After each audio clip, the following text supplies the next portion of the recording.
Hey there, Mama, and welcome back to the Moms Overcoming Overwhelm podcast, episode number 127. I'm Emily McDermott, and I'm here beside you on this journey as we work together to declutter your home, head, and heart. The end of the school year is rapidly approaching, and if you're anything like me, you might be freaking out just a tad. Today, I want to bring you 3 things that I am doing now to hopefully make my summer easier and prepare. So you definitely want to tune in, especially if you have kiddos that are going to be done even sooner than that. If you have preschool kiddos, they might be getting out earlier. And I think that this will be a great way for us to simplify and streamline in preparation for those summer months. So what do you say? Grab the notebook and pen and let's dive into today's episode. Hey there, Mama. Are you tired of all the stuff crowding your home, calendar, and mind? Do you wish you could say goodbye to the endless to-do list running around in your head? Want to declutter but don't know where to start? You're in the right place. Welcome to Moms Overcoming Overwhelm, where you will find proven and practical solutions to declutter your home, head, and heart. Hi, I'm Emily, a wife, boy mom, and simplicity seeker. I struggled to get pregnant and felt overwhelmed until I discovered decluttering could create the physical and emotional space I needed to become a mom. Now, 2 kids later, I've transformed my life and motherhood by developing simple systems around decluttering, capsule wardrobes, kid stuff, cleaning and tidying, meal planning, time management, and more, and I can't wait to share them with you. If you're ready to reclaim the time and energy you crave, be present with your kids, and finally enjoy the life and motherhood you so deserve, let's kick overwhelm to the curb, shall we? Grab your lukewarm coffee, your notebook and pen, and clear up some counter space. Let's do this. Today's featured review is from Giabby. Hope I'm saying that right. And she writes, "This podcast is in my top 3. I listen to a lot of podcasts, but this one is consistently in my top 3 because it's practical, helpful systems I can actually use and do. I feel like this podcast constantly reminds me of what's important in life and helps me eliminate excess stuff and work with the stuff of life that is necessary." Well, thank you so much for this wonderful review. I am honored and thrilled that I am in your top 3. I definitely have my about top 5 podcasts that I listen to, so that is really great. And if you have not left a review for the show yet, what are you waiting for? I would really, really appreciate it. It's the best way that I know that this show is resonating with you, that it is helping you, and also helps other moms to find it. So if you do have an iPhone or an iPad, an Apple product, and go find me an Apple Podcast, scroll down to where it says write a review in very small, inconspicuous purple writing. Thank you, Apple. Then you can go ahead and leave me a review there. I would appreciate it so much. So 3 things I'm doing now to make summer easier. Yeah, we need all the help we can get because these kids are going to be home soon. And even if they're going to camps or vacation Bible schools, it's still a very different routine. And we want to make sure that we're transitioning well. So the first thing that I'm doing to make summer easier is doubling down on simplifying my home management tasks. And the first part of this is simplifying my meals. I've been doing more sheet pan meals. We just did sheet pan nachos the other day. It was a big hit.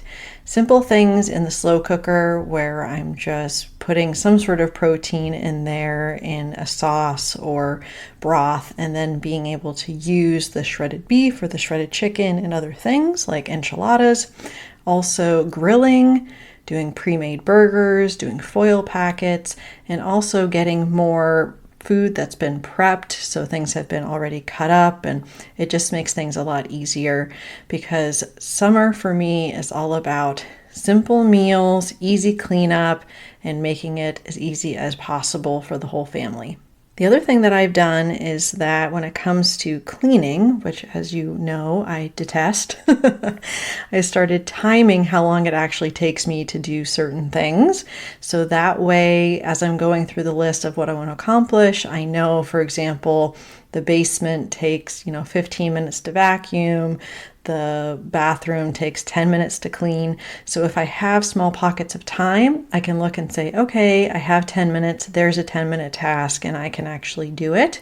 So that helps me to plug cleaning into the week to make it a little bit easier so I don't have to put a 2 to 3 hour block aside to do that. Also, when it comes to laundry, of course, I love my daily laundry routine, but I've also started running the dishwasher in the evening. If it's full or not full, doesn't really matter, because I want to be able to just not think about it and then be able to unload it the next morning. And that goes into the other part of how I'm simplifying things, which are my daily resets and tasks. I spoke in an earlier episode about how I'm using habit stacking to help me with that. So you use the when this happens, then I do this kind of language.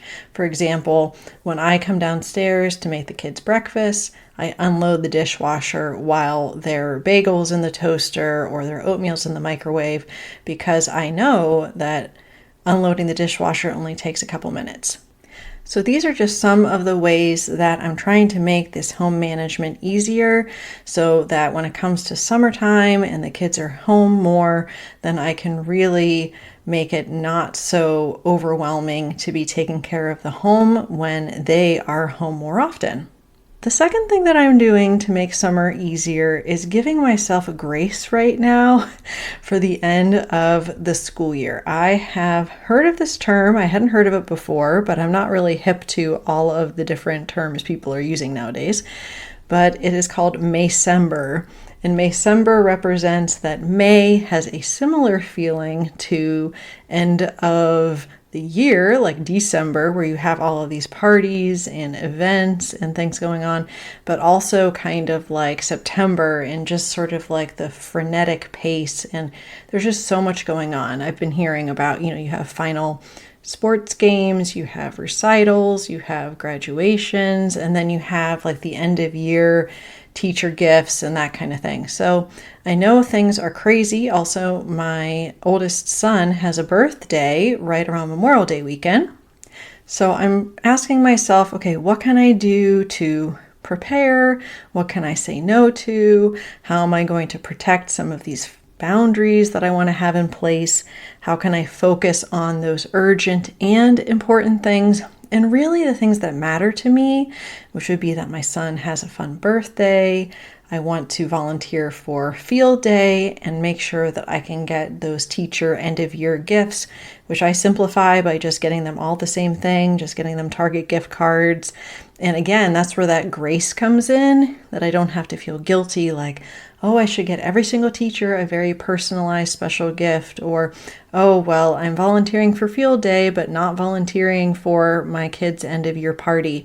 Realizing I can't do it all. It's just a busy time of year, and focusing on the things that matter most. So that is the second thing that I'm doing now to make the transition to summer easier, so I'm not completely burnt out. And the third way that I am making summer easier now is decluttering my house in advance of the kids being home for the summer. And I'm focusing primarily on things that they use. So things they play with when we are looking at toys, games, activities, also taking stock of books. What are they reading? What are they not reading? And having an understanding of what needs to go and what needs to shift, partially because of my son's birthday and stuff coming in, but also I want to make sure that the stuff that we have in our home are things that they actually want to engage in and play with for the summer, since they will be home more frequently and more often than they are during the school year. So in the free Facebook group, tinyurl.com/moms overcoming overwhelm, we will continue to have decluttering challenges. So feel free to join us. And I am going to be focusing my decluttering efforts on kids stuff, but perhaps you have a different focus and I would love to support you in that. So there you have it. Those are the 3 ways that I am trying to simplify things and make things easier before the summer. And number 1, I'm doubling down on simplifying my home management tasks. Number 2, giving myself grace for the end of the school year and the fact that I don't need to say yes to everything. And number 3, decluttering my home in advance of my kids being home for the summer by focusing on their stuff, what they're using, what they're not, so that I can make room and make sure that we have a really fun summer together. On Thursday, I'm going to be speaking to Kari Davis, and she podcasts over at the Well Health and Wholeness podcast. And we're going to be talking about how an overwhelmed mom like you can take a personal inventory to live more intentionally, and her best tips for living intentionally even when we have a lot going on. So I can't wait to see you there. I will see you on Thursday. Bye for now. If you like today's podcast, here's what you can do. Just take 30 seconds to leave me a review. I know you're a busy mama. You're overwhelmed, in fact. But 30 seconds of your day makes such an impact. I'll be blessed by your words. They'll definitely make my day. And who knows, you might be entered for this month's giveaway. In Apple Podcasts, scroll down to write a review. Thanks so much for your time. I'm so grateful for you.